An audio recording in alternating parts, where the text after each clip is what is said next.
සුබ දවසක් වේවා ඔයාලා හැමෝටම. අද අපි මේ වීඩියෝ එකෙන් බලන්නේ කොහොමද මල්ටි පෝස්ට් ඉමේජ් එකක් හදාගන්නේ කියලා. මොකද්ද මල්ටි පෝස්ට් ඉමේජ් එකක් කියන්නේ? ඔයා දැකලා ඇති Facebook එකේදී එක ඉමේජ් එකක් කොටස් 4කට හෝ 2කට වගේ ස්ප්ලිට් කරලා හදලා තියෙනවා. මේක කොහොමද අපි Photoshop එකෙන් හදාගන්නේ?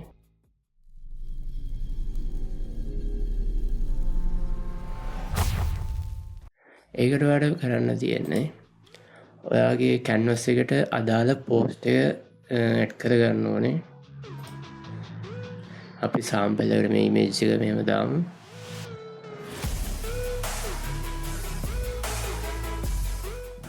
ඊට පස්සේ ඔයාලට තියෙන්නේ මෙතන ස්ලයිඩ්ස් ටූල් එක පාවිච්චි කරලා එහෙම නැත්නම් C ප්‍රෙස් කරලා මේ ටූල් එක ඕපන් කරගන්න පුළුවන්.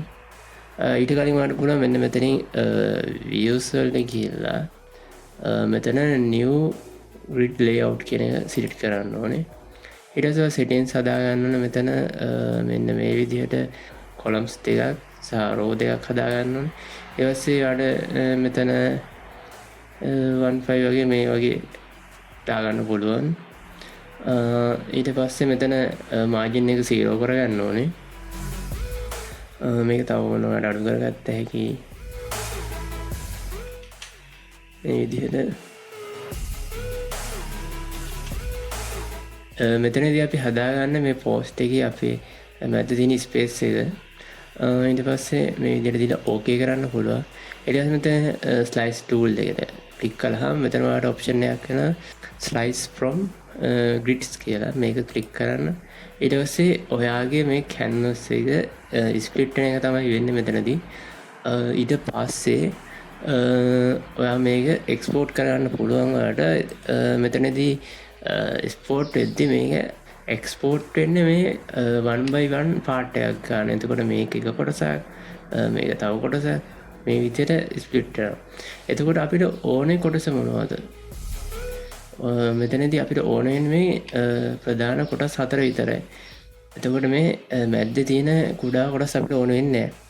එතකොට අපිට මේකදි කරන්න පුළුවන් මේ විදිහට මේ කොටස් ටික ඕන නැති කොටස් වලට ගිහිල්ලා මේ විදිහට රයිට් ක්ලික් කරලා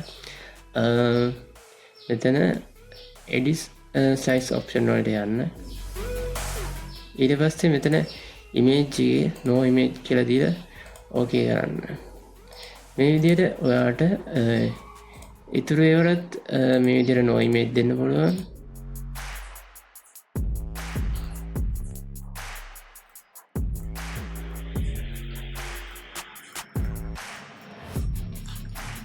ඊට පස්සේ ඔයාලට තියෙන මෙතන files වලට ගිහිල්ලා export වල මෙතන save for web කියන option එකට select කරන්න ඕනේ.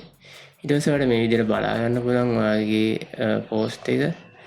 මෙතන අපි transparency කියන එක deselect කරලා ඔයාලට මෙතන JPG කියන එක select කරන්න පුළුවන්. ඊට පස්සේ මෙතන save දෙන්න පුළුවන්. ඊට පස්සේ ඕන location එක select කරලා නමක් දීලා ඔයාලට save කරගන්න පුළුවන්. සේව් කරගත්ත ඉමේජ් ටික මෙන්න මේ විදිහට ඔයාලට බලා ගන්න පුළුවන්.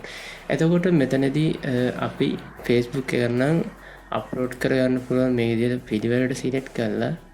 ඉතින් මේ විදිහට export with images ඔයාලට FB එකේ ඇල්බම් එකක් විදිහට අප්ලෝඩ් කරද්දී හරියම පිළිවෙලට සිලෙක්ට් කරගන්න ඕනේ.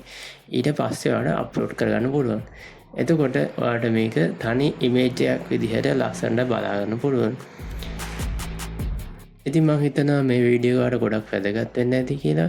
මේ වගේ තවත් වැදගත් වීඩියෝ බලන්න අපේ channel එක subscribe කරලා තියාගන්න. ඉතින් තවත් මේ වගේ වැදගත් වීඩියෝ එකකින් අපි ආයේ හම්බ වෙමු.